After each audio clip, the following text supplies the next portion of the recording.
आणि हेच झालं, लक्ष्मीबाईला ते आवडलं नाही आणि त्यांच्या डोळ्यातून अश्रू गळाले. ते अश्रू भाऊरावांच्या ताटात पडले. मग त्यामुळे त्या भाऊराव तडक गेले साताऱ्याला. अशा प्रकारे मग वहिनींनी भाऊरावांसोबत काय काय कुठे कुठे प्रवास केला. तर पहिल्यांदा ते लक्ष्मणराव किर्लोस्करांकडे राहिले कारखान्यात. लोखंडी कारखाना होता पहिल्यांदा. त्यावेळेस त्यांनी तिथं खूप काम केलं. इतकं काम केलं की किर्लोस्करांचा जो कारखाना होता तो नावारूपाला आला. पण इथे सुद्धा साथ कोणाची होती? वहिनींचीच होती. वहिनींना घरचं जे काम असेल ते सगळं व्यवस्थित पार पाडलेलं होतं. त्यांच्या ननंद भाव, त्यानंतर ननंदा असतील, आई वडिलांचं करणं असेल, हे सगळं काम वहिनींनी केलं होतं. त्यानंतर किर्लोस्करांकडून ते निघाले, ते कुपरांकडे राहिले. कुपरांकडे पण असताना सुद्धा वहिनींचा एक स्वभाव होता. जैन धर्मात लहानापासून वाढले असताना ना त्यांच्याकडे काही नियम असतात. आपण म्हणतो ना एकदम कडक नियम, सोहळ्यातच सगळं केलं पाहिजे. आणि ह्या सगळ्यामध्ये बालपणापासून वाढ झाल्यामुळे त्यांच्या अंगी हे सगळे गुण अगदी घट्ट बसलेले होते. मग काय झालं, वहिनींना सवय होती की सोहळ्यातच राहायचं, सोहळ्यातच अगदी सगळी कामं नेमानं पार पाडायची. बाहेरच्या दुसरे कुठलेही जातीपातीचे लोक असतील त्यात मिसळायचं नाही. पण जेव्हा हे किर्लोस्कर असतील, कुपर असतील, ह्या सगळ्यांकडे जात असताना त्यांची ही सवय हळूहळू बदलत गेली. कारण अनेक जाती धर्माचे लोक शेजारी पाजारी होते आणि आपल्या नवऱ्याप्रमाणे आपण सुद्धा काय केलं पाहिजे, त्यांच्याकडे पाहिलं पाहिजे. यामुळे त्यांना सोहळे ओवळे कमी जमायचे नाही. मग हळूहळू ते कमी होत गेले. शेवटी या सगळ्यातून बाहेर येऊन भाऊरावांना कळालं की मी हे सगळं काही करण्यासाठी जन्मलेलो नाहीये. त्यांचं मन त्यांना स्वस्त बसू देईना. किती मोठा पगार त्यांनी शिकवण्या घेतल्या, संस्कृतच्या शिकवण्या ते करायला लागले होते. आज सकाळी जायचे, संस्कृतचे स्वतः शिकायचे आणि नंतर मग मुलांना. त्यापासून त्यांना एका शिक्षकांना पगार मिळायचा नाही, त्यापेक्षा दुपटीने आणि तिपटीने पगार मिळत होता. तरी सुद्धा त्यांचं मन त्यात रमत नव्हतं. ते आपलं खरं तर भाग्य असेल. आणि यानंतर मग त्यांनी मुलांचं वसतिगृह काढण्याचं ठरवलं. आणि त्यानंतर या सर्व कामात सुद्धा वहिनींनी त्यांना मोलाची साथ दिली. वसतिगृह काढल्याच्या नंतर वसतिगृह सांभाळायला सोपं नाहीये. त्या कामाच्या निमित्ताने भाऊ वारंवार बाहेर राहायचे. तेव्हा वसतिगृहाची मुलं जेवलीत का, ते वेळेवर शाळेत जात आहेत का, व्यवस्थित सुरक्षित सुखरूप आहेत का, ही सगळी कामं कोण पाहायची? वहिनी पाहायच्या. म्हणजे त्यांना एक सवय झाली होती. कोणी जरी विचारलं ना त्यांना तरी त्या म्हणायच्या, तुमची मुलं किती आहेत? तर मला 50 मुलं आहेत असे त्या सांगायच्या. म्हणजे विचार करा, लहानपणापासून सोहळ्या ओवळ्यात कोणाला न शिवणाऱ्या वहिनी शेवटी सांगत होत्या की वेगवेगळ्या जाती धर्माची मुलं असताना की मला किती मुलं आहेत? 50 मुलं आहेत. हे सोपं नव्हतं. एवढा बदल त्यांच्यामध्ये झालेला होता. ते प्रत्येक मुलाला स्वतःच्या मुलाप्रमाणे माया करत होते. तुम्हाला एक प्रसंग सांगते. गणी यातार नावाचा एक मुलगा त्यांच्याकडे होता. भाऊरावांच्या वसतिगृहात अशी पद्धत होती की मुलांना त्यांच्यावर काही जबाबदाऱ्या सोपवल्या जायच्या आणि ते बरोबर पार पाडायच्या. मग काय झालं, एकदा त्यांच्याकडे 2 विहिरी होत्या आणि त्यांचे जे तंत्र शिक्षित म्हणतो ना अशा बंधूंनी सांगितलं की तू मोठ्या विहिरी आहे ना त्यावर एक गाडगं बसव आणि त्यामुळे काय होईल, तुला शेतीला पाणी देता येईल, शेतीचं पण काम व्यवस्थित होईल आणि तुझंही काम चालेल. मग त्यांना ही कल्पना आवडली. त्यांनी मग हे काम रहाडगाडग्याचं काम कोणाकडे दिलं तर वसतिगृहातल्या एका मुलाला जबाबदारी दिली आणि सांगितलं की हे काम तू 2 दिवसात करून घे, मी बाहेर कामानिमित्त जातोय. कारण भाऊ सतत बाहेर असायचे कामानिमित्त. कोणाकडून देणगी आणायची असेल, वसतिगृहाचं वेगळं काम असेल, आणखी मुलं वाढवायची असतील, ह्या सगळ्या कामासाठी ते सदा बाहेर असायचे. मग त्या मुलांनी ही जबाबदारी घेतली आणि निरोप दिला वसतिगृहातल्या सगळ्या मुलांनी लवकर तिकडे यावं, मुरुम टाकायचं आणि रहाडगाडगं बसून घ्यायचंय.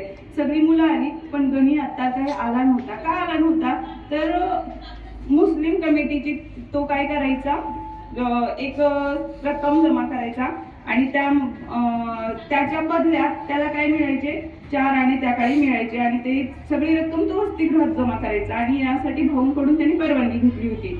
पण हे माहिती नसल्यामुळं ज्याच्यावर त्या रहाडगाडग्याची जबाबदारी होती त्या मुलाने काय सांगितलं की गणी आता बोलावून पण कामाला आला नाही. आणि भावांची पद्धत होती, ज्याने काम चुकारपणा केलाय त्याला शिक्षा म्हणजे त्याचं ताट बंद, त्याला जेवण मिळणार नाही. आणि त्याचं ताट बंद झालं.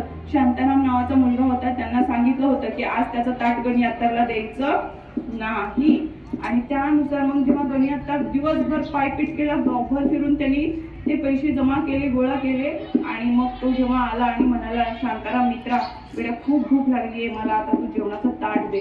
त्यावेळेस शांताराम त्याचा जीवनच मित्र होता, तरी सुद्धा तो काय म्हणाला की गणी, आज तुला काही जेवण मिळणार नाही. मला त्या मुलाकडून अशी सूचना आलेली आहे की तू कामावर गेला नसल्यामुळे तुझं ताट आज मात्र काय आहे, बंद आहे. मग हे सगळं झाल्याच्या नंतर गणी म्हणाला की भाऊरावांना पण माहिती आहे की मी हे काम करतोय, त्याच्या बदल्यात जे पैसे मिळतात मी ते वसतिगृहात जमा करतोय, त्यामुळे आलो नव्हतो मी.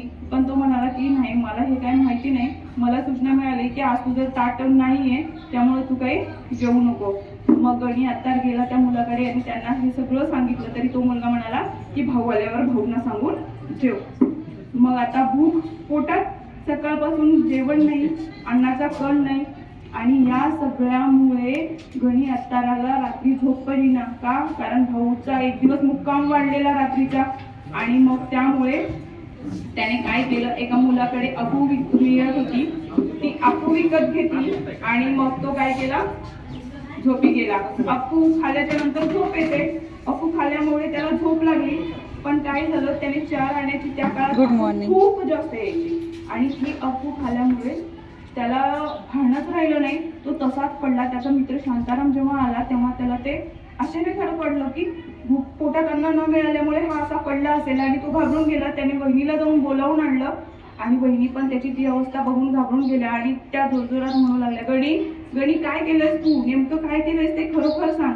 आणि त्या अवस्थेत तो गणी म्हणाला की वहिनी, सगळे त्यांना वहिनीच म्हणायचे, वहिनी मी अफू खाली, खूप अफू खाली. वहिनी पण घाबरल्या. लगेच त्यांना हॉस्पिटलमध्ये नेण्यात आलं, त्याच्यावर इलाज झाला. पण गणी घाबरला होता. आता भाऊराव आले तर, कारण मी काय केलंय हे सगळीकडे पसरलेलं आहे. त्यांनी वहिनीला सांगितलं, वहिनी आणि मला काय करतील आता, वसतिगृहातून भाऊराव काढून टाकतील, माझ्यावर हे सगळं झालेलं आहे. त्यामुळे वहिनी म्हणाल्या नको. वहिनीने त्याचं डोकं अक्षरशः आपल्या मांडीवर घेतलं, स्वतःच्या मुलाप्रमाणे त्याला चपातीला तूप लावून चपाती भरवली. हे सगळं कोणत्या वहिनी करत होत्या, त्याच वहिनी करत होत्या ज्यांनी लहानपणापासून सोहळ्यात सगळं केलं होतं. त्यांनी गणी अत्ताराचं डोकं आपल्या मांडीवर घेतलं, त्याला चपातीला तूप साखर लावून चपाती भरवली. आणि मग त्या म्हणाल्या की गणी आता तू शांत झोप, मी सांगते, भाऊराव असं काही करणार नाही. त्यानंतर वहिनीने भाऊरावांना समजवलं असेल आणि त्यानंतर हा विषय निघाला नाही. अशाच प्रकारचा विषय संक्रांतीचा तुम्हाला सगळ्यांना माहितीये. संक्रांतीला वसतिगृहात मुलांना खाण्यासाठी अन्नाचा कणही नव्हता. वहिनीने स्वतःचे 90 तोळे सोनं वसतिगृह करता, काही कामं करता सतत विकलं होतं. त्यांच्या अंगावर एकच दागिना होता जो बायकांसाठी खूप महत्वाचा असतो, सौभाग्याचं लेणं. तर वहिनीने थोडा विचार केला की काय करायचं, नेमकं काय केल्यावर आपल्या वसतिगृहात मुलांना खाण्यासाठी अन्नाचा कण मिळेल किंवा ते खाऊ शकतील, संक्रांतीचा सण साजरा करतील. पण शेवटी काहीच न सुचल्याने त्यांनी त्या वसतिगृहाच्या सेक्रेटरीकडे स्वतःच्या गळ्यातील मंगळसूत्र काढून दिलं आणि सांगितलं की हे सध्या घाण ठेव आणि वसतिगृहातल्या मुलांना खाण्यासाठी धान्य घेऊन ये. आणि त्या दिवशीचा तो सण साजरा झाला.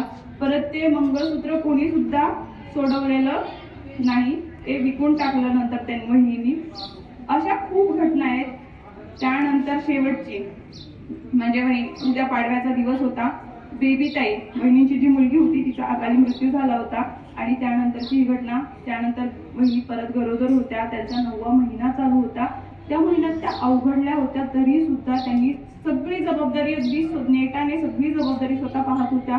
वसतिगृहातील मुलांच्या जेवण खाण्यापासून सगळं त्या स्वतः बघत होत्या. भाऊरावांना पण कळत होतं की आता त्यांची परिस्थिती कशी झाली आहे, अवघडल्यासारखी झाली आहे, चालणं वगैरे जमत नाही, तरी सुद्धा ते करतायत. पण ते सगळ्या वसतिगृहातली मुलं पण म्हणायची की वहिनी आम्ही सगळी जबाबदारी अगदी उत्तम पाहतो, तुम्ही काही करू नका. तरी सुद्धा वहिनी कोणाचं ऐकायच्या नाही, स्वतःची जबाबदारी त्या स्वतः पाहायच्या. मग भाऊ सुद्धा म्हणायचे की तू काय कर, तू आराम कर, किंवा तुला बघतील अशा विश्वासातल्या कोणातरी आपल्याला बायकांना घरी घेऊन आलं पाहिजे. तेव्हा वहिनी म्हणाल्या की तुम्ही काय करा, माझ्या आईला घेऊन या, मी माझ्या आईला सांगते. त्यांनी आईला सांगितलं की आई माझा असा 9वा महिना चालू आहे आणि तू माझ्याकडे ये राहायला. त्यांच्या आईने सांगितलं की नाही, मी नाही येणार. का?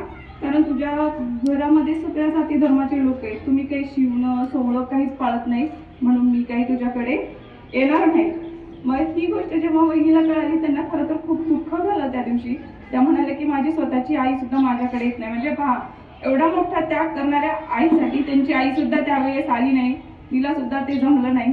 आणि मग भाऊराव काहीतरी कामानिमित्त बाहेर फिरायला गेले आणि त्यावेळेस बहिणीचा 9वा महिना होता. त्यांना कळाले की आता माझा काय, आता माझा दिवस बरोबर आला आहे. त्यांच्या पोटात वगैरे दुखत असेल, त्या सकाळपासून फिरत होत्या.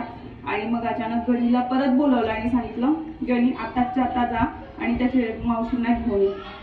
गणी ऑलिम्पिकमध्ये धावत नसेल इतक्या जोरात धावत त्या मावशीकडे गेला. जाण्याच्या आधी वसतिगृहातल्या सगळ्या मुलांना उठवलं आणि सांगितलं की बहिणींकडे लक्ष ठेवा. त्या सगळी मुलं, काही मुलं वहिनीकडे लक्ष देत होती, त्यांना काय हवं नको बघत होती. कोणी पाणी गरम करून आणून देत होतं आणि कोणी शेजाऱ्यांपाजाऱ्यांकडे म्हणजे प्रथमोपचार काही केले जातील अशा लोकांना बोलून आणत होते. सगळी लोक वहिनीजवळ होती, वहिनी एरझाऱ्या घालत होत्या. पण त्यांना कळत होतं की काहीतरी वेगळं आहे यावेळेस. आणि मग हे सगळं होत असताना भाऊराव आले. दुसऱ्या दिवशी पहाटे आले भाऊराव. आणि मग त्यावेळेस वहिनींची स्थिती त्यांना पण वेगळी वाटत होती, आधीच्यापेक्षा खूप वेगळी वाटत होती. आणि त्यांना वाटलं की आता वहिनींना काय केलं पाहिजे, हॉस्पिटलमध्ये नेलं पाहिजे. त्यावेळेस गाड्या फक्त 2-4 जणांकडे होत्या. त्यापैकी एक जण भाऊरावांचा मित्र होता. त्यांनी काय केलं, भाऊरावांना